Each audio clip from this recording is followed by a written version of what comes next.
The steering wheel hummed beneath my hands as I rolled to a slow stop at the corner of Hawthorne Drive. The late afternoon sun bled across the horizon, glazing every rooftop in amber, every shadow sharp as a knife. I wasn't supposed to be here. My plan had been simple: swing by my daughter Brianna's house, surprise her with dinner, and maybe talk her into visiting home for the weekend.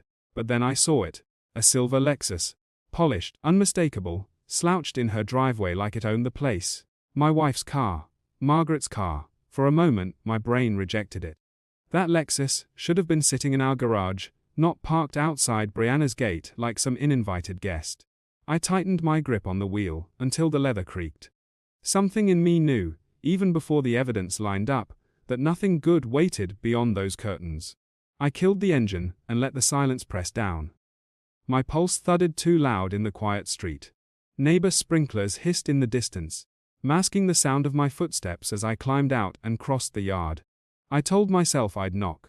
I told myself maybe Margaret had simply dropped off something for Brianna. But then I noticed the angle of the blinds. Slightly open, just enough for light to spill through. Instinct overrode reason. I drifted closer. Inside voices. At first, muffled tones, low and deliberate.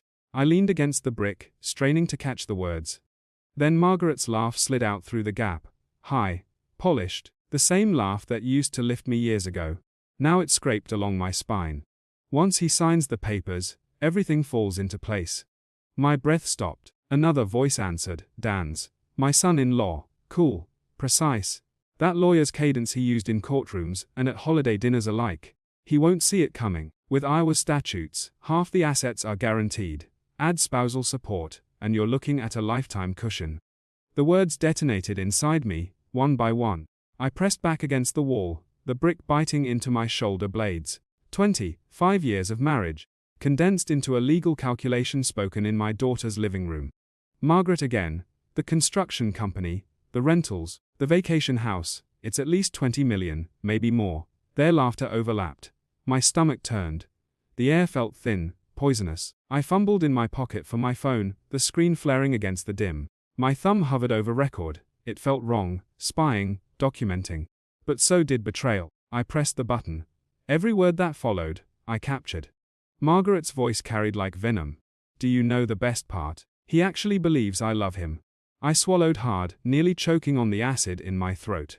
For a second, my knees buckled, and I thought I'd fall right there in the grass. But instead, I steadied the phone, steadied myself, and listened. The drive back to the house felt like wading through fog.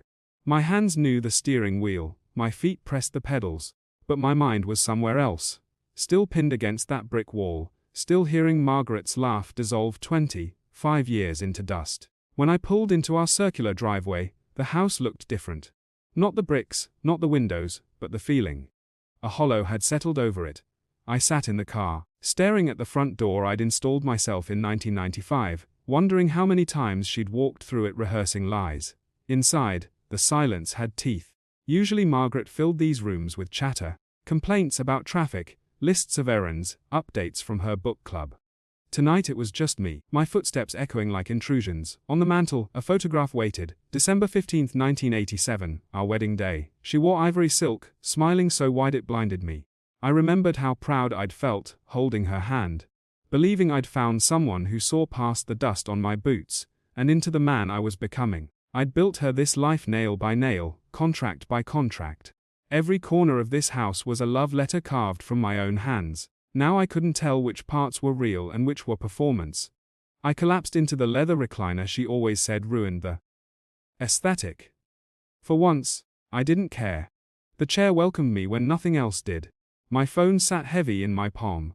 I replayed a snippet of the recording, Margaret's voice clear as glass. The man actually believes I love him. I hit pause before my throat gave way. Shock wanted to bury me, but something colder surfaced instead. Margaret and Dan thought I was naïve, thought they could map out my destruction, like one of Dan's case files. But they'd forgotten something. I hadn't built a construction empire by being naïve. I stared at the shelves across from me, lined with business ledgers and contracts spanning 3 decades. Every dollar, every acre, every deal. I knew them by heart. They thought they were playing chess with a blindfolded man. But I saw the board clearer than ever. The anger rose in waves, but beneath it was a sharp resolve. This wasn't going to end with me broken. My phone buzzed. Brianna. Her name lit the screen, a reminder of why this mattered. My daughter, caught between a father who raised her and a husband plotting his downfall. I didn't answer. Not yet. Instead, I whispered to the empty room, as if Margaret could still hear me from across town. You want a war? You've got one. And for the first time since that Lexus appeared in the driveway, my hands stopped shaking. The next morning, sunlight crawled through the blinds like an intruder. I hadn't slept. Every time I closed my eyes, I saw Margaret leaning back on Brianna's sofa, smiling at Dan like he was her partner, her future. My chest felt like concrete, heavy, immovable, but my mind was sharper than it had been in years. I brewed coffee I couldn't taste and spread papers across the kitchen table. Tax returns, contracts, deeds, account summaries. Margaret thought she knew my world, but she'd only skimmed the surface. She didn't understand the hidden scaffolding, the protective walls I'd built around my business. Halfway through sorting files, my phone rang. Brianna. This time I answered. Dad, can I ask you something? Her voice was careful, clinical, the tone she used when tiptoeing with fragile clients. Of course, sweetheart. Is everything okay between you and Mom? She's been tense, and Dan keeps asking me about your company, like who controls what, how the assets are structured. It feels off. The words stabbed deeper than she knew. I pressed my palm to the table, steadying myself. She's fishing, Alan. Testing to see if you know. Nothing to worry about. I lied smoothly. Business pressure, you know how it is. Silence stretched. Then, if something was wrong, really wrong, you'd tell me, wouldn't you? I wanted to. God, I wanted to. But how do you tell your daughter her mother and husband are conspiring to ruin the man who raised her? That her family is a crime scene. I'd tell you. I said finally, the lie burning in my throat. Everything's fine. When we hung up, I stared at the phone until the screen dimmed. That was the moment it hit me. This wasn't just about money. This was about legacy, about truth, about the ground beneath Brianna's feet. Margaret and Dan weren't just trying to strip me of wealth. They were trying to rewrite the story of our family, turn me into a villain, and use my own daughter as the witness. Something inside me snapped. I opened the drawer where I kept a separate phone, secure, untraceable. Old habits from years of business dealings where confidentiality was everything. My thumb hovered over one contact, Marcus Webb, my accountant and oldest friend. The man who knew about the accounts Margaret would never find, the ones I'd built for security decades ago. I pressed call. Alan. Marcus answered, surprised. You're up early. I need your help, I said, voice steel. No one else can know. Not yet. As we spoke, plans took shape. Asset protections, documentation trails, contingencies Margaret never dreamed existed. For years I'd used strategy to build, now I would use it to defend. By the time I hung up, the grief that had consumed me last night was gone, replaced by something colder, cleaner. Margaret thought she was playing chess. She hadn't realized I built the board. And for the first time in my life, I was ready to play without mercy. 3 days blurred into one long battle. My office became a war room, legal pads stacked with notes, files pulled from drawers, a map of everything I'd built. Offshore accounts insulated, joint credit lines frozen. Every move I made stitched a safety net beneath me, but the truth was heavier. Margaret and Dan weren't just circling money, they were circling me. The first crack came at dinner. Margaret swept into the kitchen with her usual perfume and a practiced smile, like nothing had shifted. She plated salmon, set the table, and asked about my day as if she hadn't already rehearsed my funeral with Dan. You've been quiet lately, she said finally, twirling her wine glass. Her green eyes, once my compass, searched my face. Something wrong, I studied her. The woman across from me was both stranger and familiar, like a house you'd lived in your whole life only to realize the walls were hollow. Long days at the site. I answered evenly. Concrete waits for no one. She smiled, but the corner of her lip twitched. A tell. For years I'd mistaken those tics as nerves or fatigue. Now I saw them for what they were. Performance flaws. Funny, I said after a pause. I thought you'd be at Brianna's tonight. The stem of her glass stilled. Headache. She lied quickly. Needed rest. Headache. Same word she'd used that afternoon at Dan's house. I forced a smile. Well, I'm glad you're home.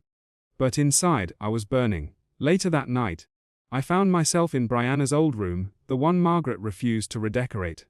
Posters still lined the walls, her high school trophies glinted on the shelf. I sat on the bed, the weight of fatherhood crushing me. I remembered holding her the day she was born. Margaret exhausted but radiant, whispering, "She's ours, Alan. She's our future." Now that future was cracking, and Brianna was tangled between us. My phone buzzed with a text. "Margaret. Running errands tomorrow. Need anything?" I stared at the words, ordinary, domestic. As if she hadn't promised my empire to another man, I typed back one word, no. Then I opened the voice memo app and replayed the recording. Their laughter filled the quiet house, echoing off Brianna's old walls like ghosts. The man actually believes I love him. My chest tightened. For a moment, I wanted to smash the phone, end it all in a burst of rage. But I didn't. I needed that poison preserved. Because this wasn't just evidence, it was truth. The next morning, Margaret caught me leaving early. She leaned against the doorway, robe cinched, her hair a careful mess. "Heading out already?" she asked, voice light, but her eyes calculating. "Work," I said, slipping past. Her hand brushed my arm. "Too familiar, too false. Don't forget dinner tonight. Brianna's coming." I nodded, but every muscle in me screamed. Dinner with both of them in the same room. The stage was being set, whether I was ready or not. And in that moment, I knew the climax wasn't far. It was coming fast, and it would cost us all. Dinner was a masquerade. The three of us sat around the polished oak table like actors who'd forgotten their lines. Margaret poured wine, her laugh brittle, her eyes darting too often toward Brianna. Dan arrived late, tie loosened, carrying the smell of arrogance with him. Conversation stumbled through safe topics, traffic, work, the weather. But beneath it, a storm gathered. Brianna's gaze flicked between us, her silence sharper than any question. Finally, she set down her fork. "Nuff," she said quietly. "Something's wrong here. All of you, stop pretending." The room froze. Margaret tried first, her voice dripping with false tenderness. "Sweetheart, your father's been under so much stress." "Don't." Brianna cut in, steady, controlled. "I'm a psychologist, Mom. I can smell manipulation a mile away." She turned to me. "Dad, tell me." The air seemed to collapse inward. My heart hammered, but I reached into my jacket and set my phone on the table. One button press, and Margaret's voice filled the dining room. "The man actually believes I love him." Margaret went pale. Dan's face hardened. Brianna's hand trembled against her glass, but she didn't speak. The recording rolled on, every calculated word, every laugh about my life reduced to numbers. Margaret shifted in her chair, searching for air. Dan tried to interrupt. "This is out of context, Brianna. Your father." But she raised her hand. "Quiet." When the recording ended, silence stretched so thick you could feel it pressing on your chest. Brianna finally looked at her husband. "How long?" Dan swallowed, his courtroom polish slipping. "Bree, listen." "How long?" Her voice cracked. "Since last fall," he admitted, low, almost inaudible. The betrayal landed like a blade. Brianna pushed back from the table, her chair screeching against hardwood. Margaret reached for her. It wasn't supposed to. But Brianna recoiled. "Don't touch me." Her eyes burned. "You're my mother." Her voice broke on the word. "And you plotted to ruin my father with my husband." Margaret's mouth opened, but no defense came. Just silence, hollow and suffocating. I looked at my daughter, her shoulders shaking, and for the first time in days I didn't feel like a strategist or a victim. I felt like a father. "Brianna," I said softly, "I'm sorry you had to hear it this way." She nodded once, her face wet, then turned to Dan with an expression so cold it froze him where he sat. "We're done." And to Margaret. "And you? Don't call me again." The front door slammed behind her, and her footsteps faded into the night. Margaret collapsed into her chair, eyes wide, lips trembling, but no tears came. Dan sat rigid, jaw clenched, his empire of words dismantled by the simplest weapon, truth. I stood, pocketed my phone, and looked at them one last time. "You wanted to play games," I said. My voice was calm, final. "No, the board is broken." And with that, I left them in the ruins they'd made. The house is quieter now. Not peaceful, just honest. No more scripted laughter drifting through the halls, no more hollow questions asked out of habit. Silence lingers like dust, settling into corners where once we built a life. Margaret moved out the following week. She didn't fight for the house. Maybe she couldn't stand the sight of walls built by the man she betrayed. Dan disappeared too, though his shadow lingers in every conversation Brianna avoids. Papers are being filed, names stripped from accounts, doors closing one by one. I sit alone in the living room most nights. The same recliner Margaret despised now feels like a throne of survival. On the mantel, the wedding photograph still stands, though I've turned it face down. Some memories deserve burial. Brianna calls every evening. She asks about my day, about the men on the crew, about the next project. But beneath it all, I hear her guilt. She blames herself for not seeing sooner, for bringing Dan into our lives. I remind her gently betrayal is never the fault of the one betrayed. Still, I can't erase the fracture in her voice. The empire I built remains intact. Every contract honored, every account secured. But victory feels hollow when measured against what was lost. I don't miss Margaret's company.